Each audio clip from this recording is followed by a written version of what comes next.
I threw out a tweet earlier today, um, which was the Warriors' numbers since that 3-7 start when they decided to eventually send Wiseman to the G League.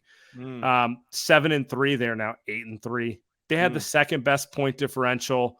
Tonight's game definitely only improved that. And if you take out the one game in which the Warriors sat all their main guys, you could say they're 8-2 over their last 11 with their main guys. They're Okay. rolling the point differential over those 10 games. It's not going to be exemplified in this tweet, but I could pull it up for you. It's going to look relatively similar to last year's team of a contender. And whether they're better than Boston or not, this Warriors team, as constructed when they play this way without Wiseman, is the best team in the West, and they have a very good chance at repeating. So I just want to ask you, Andy, because it's not all Wiseman. A few things have happened over that span. Wiseman obviously got taken out of the rotation. Dante came back. They had the team meeting, which Andrew Wiggins said was huge for them. And in many ways, Draymond found his voice in that team meeting. And then they tweaked the rotations. Recently, Draymond's been anchoring the second unit. We haven't talked about it too much yet, but splitting Draymond and Steph kind of lets them have one adult on the floor at all times, which is something they haven't. Typically they let Steph and Draymond kill everyone together, and then they try to find something that works without him. He used to be like Andre being the adult type of thing, right? My question for you is, of those things, rank them in their in their importance. Rank the importance of those. Okay, so I'm going to not be an asshole today because my head tells me it feels like Wiseman getting sent down because it felt like they were playing a different type of basketball. But I'm gonna go with this. Okay, I'm gonna go with Klay. I'm gonna go with the guy that was playing the most selfish on the Warriors. I'm not saying he's washed. I'm not saying he wasn't. I'm not saying he wasn't going to be the guy he was going to be even last season. I'm saying he was the most selfish guy on the team. Sure. For the first 15 games of the season. And the moment that he stopped being that guy, the Warriors became the Warriors again. And I think that was the most important thing. Now, you could argue maybe that was because of a Draymond team meeting or whatever, but end of the day, it was up to Klay to do it. And Klay always goes a little too far and he always comes back. And I do think he said it. He let social media get to him, which I think is funny because people always say he's not on social media. So I'm like, okay, well, I guess he's on social. Yeah, okay. They say Jordan Poole's not on social media. I'm like, okay, that's a lie. I know these guys are. But at the end of the day, if that guy who was essentially dragging some of this team downwards, like we watched versus the Suns, and you saw Wiggins and you saw the snowball effect of these players just kind of losing their patience with him. If Klay didn't change, I think this season could have been over quick. It probably could have been over by now. And it was always going to be up to him to fix that.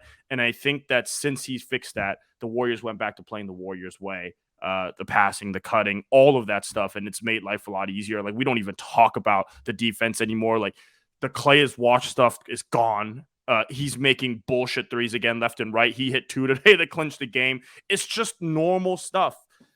I don't know if we thought that was going to happen. My gut always told me that it was, but we don't know. And it did. And so I think that's the biggest one. That's number one by far to me. I am going to take an even bigger cop-out answer than you. And it's all intertwined. I think the beginning of the season, there were agendas left and right. And the number one agenda was the front office forcing Wiseman to play. And he clearly was the worst player on the roster. Like, I don't know what else to tell anyone. I'm sorry if it makes you mad. By far. He was. He just got 40 and 20 thrown on him in the G League. He's not ready to play in the NBA. Oh my God. No. Yeah. Anyway, my point is, when you send the message that politics are going to determine playing time, well, then maybe Klay's going to be like, I'm going to do my own thing. And maybe Jonathan Kuminga is going to be like, I'm going to do my own thing. And it permeates down the line, and it makes it very hard to have a bought-in situation. Again, it's not like Wiseman particularly, but it's like the idea, it's the front office basically being like, we need to see him play. the minute you have someone going above the coach dictating playing time, it's very hard to get everyone bought in to a team setting. And so I think that set everyone off in the wrong situation. And the minute you get rid of that and just make it a pure meritocracy, hey, Kuminga, you ball out like this, you play 20 minutes, you box out, you do it. Then it gets everyone on the same page, because we know the top end guys are champions. They're title contenders. So it's just about getting everyone aligned there. The only other thing I want to throw out is I think it's interesting that the Draymond punch, I think it's underrated how much that also led to it a little bit, because I don't know if Draymond's the most vocal guy on the team, and he definitely wasn't vocal in the early part of the season because he did some dumb stuff in the preseason. Like, I'm not making excuses for him. I'm saying if one of your best value traits is being the guy who holds everyone accountable, and you're not holding people accountable because you're kind of worried no one likes you and you've lost your voice, that also hurts the team. So it's all intertwined.